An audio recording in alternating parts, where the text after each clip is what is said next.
প্রিয় শিক্ষার্থীরা আসসালামু আলাইকুম। ভার্সিটাল টি একাডেমি পেজে তোমাদের স্বাগত।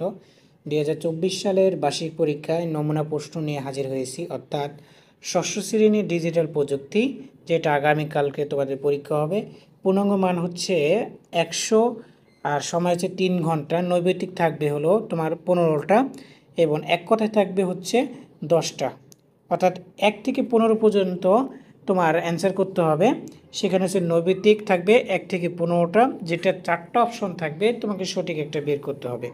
তারপরে দেখো এক কথায় উত্তর দাও, সর্বাঙ্কিত উত্তরপত্রের উত্তর দেওয়া গেল, সেখানে হচ্ছে তোমার এক কথায় উত্তর দিতে হবে। প্রিয় শিক্ষার্থীরা, এই ভিডিওর মাধ্যমে উত্তর সহ এই নমুনা প্রশ্নের উত্তর সহ তোমাকে প্রশ্নগুলো আমি দেখিয়ে দিচ্ছি।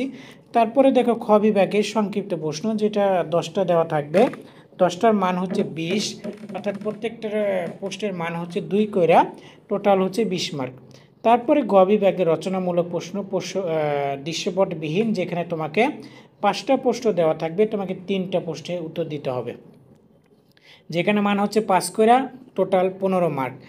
দেন ঘ ঘ বিভাগে দৃশ্যপট নির্ভর রচনামূলক প্রশ্ন, যেখানে 7টা থাকবে, তোমাকে 5টা প্রশ্ন অ্যান্সার করতে হবে, অর্থাৎ প্রত্যেকটা প্রশ্নের মান হচ্ছে 8 কইরা, টোটাল 40 মার্ক।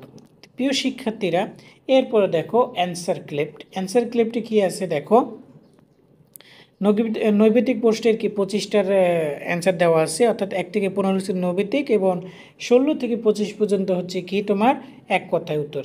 এরপরে দেখো সুন্দর রচনামূলক প্রশ্ন, তারপরে কি মূল্যায়ন ভিত্তিক, মূল্যায়ন, এগুলো সুন্দরভাবে অ্যান্সারটা তুলে ধরলাম। তো প্রিয় শিক্ষার্থীরা, এই প্রশ্নটা তোমাদের বন্ধুদের মাঝে কি বেশি বেশি করে শেয়ার করে দাও, এবং এবং পরবর্তী পরীক্ষার প্রশ্ন পেতে, মূল প্রশ্ন পেতে চ্যানেলটিকে সাবস্ক্রাইব করো এবং পেজকে ফলো দিয়ে রাখো। আল্লাহ হাফেজ, আসসালামু আলাইকুম।